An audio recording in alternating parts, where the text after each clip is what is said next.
I answered the door to find my son bleeding. Not crying, not shaking, just bleeding. A small split on his lip, a bruise darkening under his eye. One shoe missing. "I'm sorry," he said, voice too calm for a 13-year-old. "She said to tell you," he swallowed, "if you don't give her half the inheritance, she'll do this again."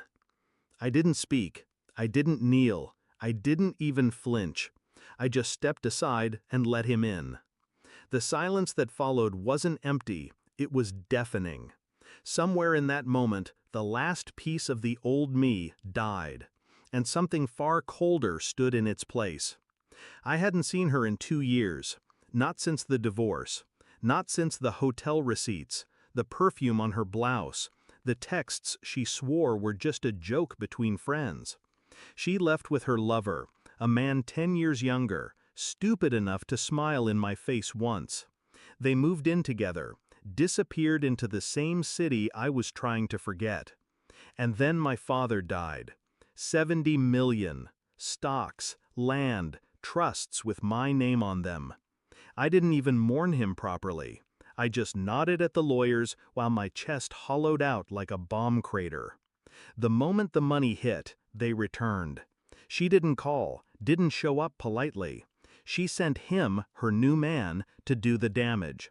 To my son, her blood. Her threat wasn't a plea, it was a message. Tell your daddy I want half. As if pain could be negotiated, as if her fists could sign contracts. I didn't react, not outwardly. I made my son a sandwich, washed the cut on his lip, tucked him into my bed, and told him I'd be downstairs if he needed me.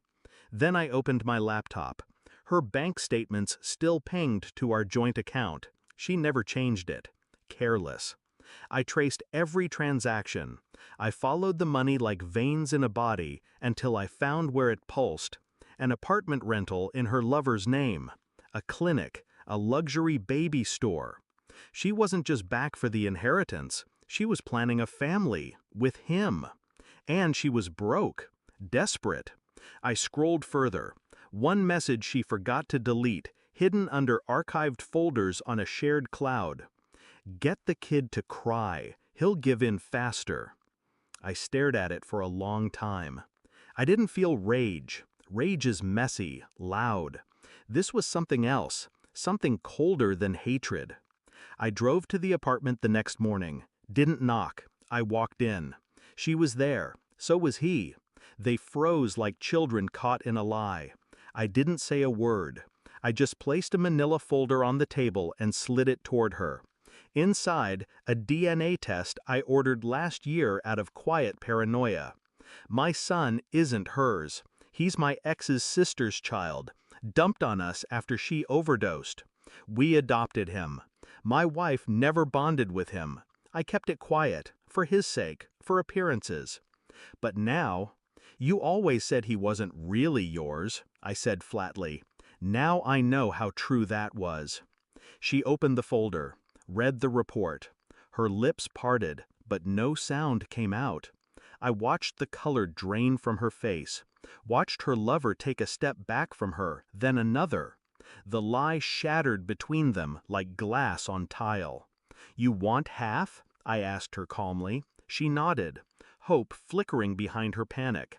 I reached into my coat pocket, pulled out a cashier's check, handed it to her lover. "Here, half of what she's worth to me." He looked at the check. $10.